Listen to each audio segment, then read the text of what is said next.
তো হ্যালো বন্ধুরা, সবাই ভালো আছেন তো? যে বিষয়ে আজকে কথা বলতে আসলাম সে বিষয়ে আপনারা হয়তো জানেন না যে আপনারা আপনার প্রিয়জনের নাম কিভাবে মোবাইল স্ক্রিনে লিখে রাখবেন, সেটা আবার ডিসপ্লেতে শো করবে। চলো বক না করে দেখে নেওয়া যাক। আমরা সর্বপ্রথম সেটিংয়ে গেলাম, সেটিংয়ে গিয়ে উপরে সার্চ করলাম লক লিখে। তো এখানে অসংখ্য লক আসতেছে। ততক্ষণে ভিডিওটা আপনার টাইমলাইনে সেট করে রাখবেন, ভবিষ্যতে আপনার খুঁজতে হবে না।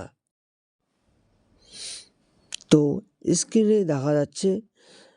তো এখানে আমরা কি করব, লক স্ক্রিন নামে যে অপশানটা আছে সেটাতে ক্লিক করব। ক্লিক করলে এখানে দেখা যাচ্ছে ডিসপ্লেতে টাইম, ডেট এবং নাম আছে সেটা শো করছে।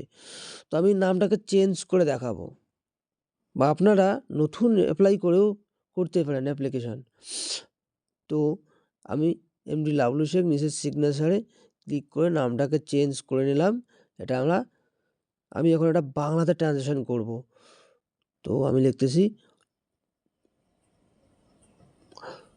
তো লিখে ক্লিক করে মোহাম্মদ, এখানে আমি যেটাই লিখবো সেটাই হবে।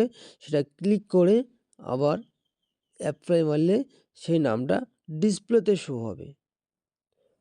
তো ভিডিওটা এতটুকুই ছিল। বাই বাই, দেখা হচ্ছে নেক্সট কোনো ভিডিও। ততক্ষণ ভালো থাকো এবং সুস্থ থাকো। That's it.